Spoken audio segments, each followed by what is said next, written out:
What's going on, Grace family, and welcome back to this week's midweek check-in. So I want to dive right into our review from last Sunday. Last Sunday, we looked at the gospel truth that Jesus spoke out of Matthew chapter 12, where he said something greater than Jonah is here and something greater than Solomon is here. And so we looked at what that really meant. And what we found in that context is that the Pharisees and the scribes were asking Jesus. They had Jesus right in front of them, and they were still asking him for more. And so he compared himself a little bit to Jonah and to Solomon. And he said, and we found that, even the people in Jonah's days, he was imperfect, but they still listened and repented.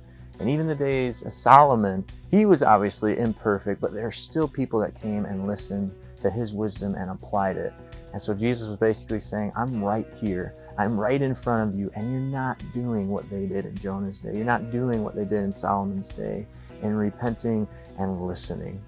And so we just talked about this whole idea that Jesus is the better. As he says in that text, he's greater than Jonah. He's greater than Solomon. And so we apply that to our own lives. Are we like the Pharisees? Are we like the scribes, where Jesus is right in front of us, but we're still looking for something more?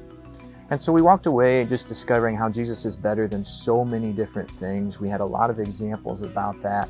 And I challenged us to look at our own lives. What are some of the things that we turn to?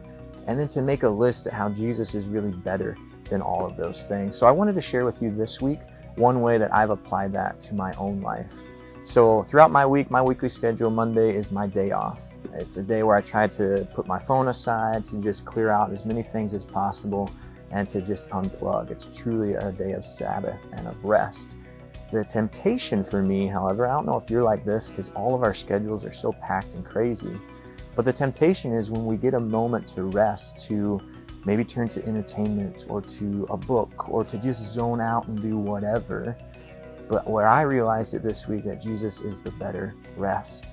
So when I choose to turn to him, and I'll try on Mondays to spend more time in his word, or to just have worship music playing throughout the day, or to spend more time in prayer, it's in those choices that Jesus is truly the better rest, where I get that strength, I get that fulfilling, I get filled with his spirit, rather than if I were to just do something to zone out, none of those things would ever happen. So in thinking that you're probably like me, because our culture is crazy, I have a verse to share with you this week that just kind of reminds us of who our God is and how we can turn to him. So this is 1 Chronicles chapter 16, and it's verse 11. And it says, "Seek the Lord and his strength.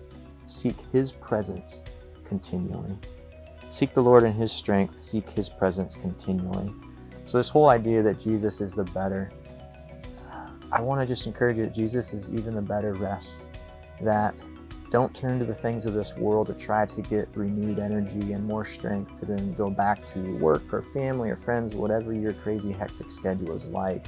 Let's do what this verse talks about, and let's seek the Lord and his strength. Let him be our strength. Let's seek his presence continually.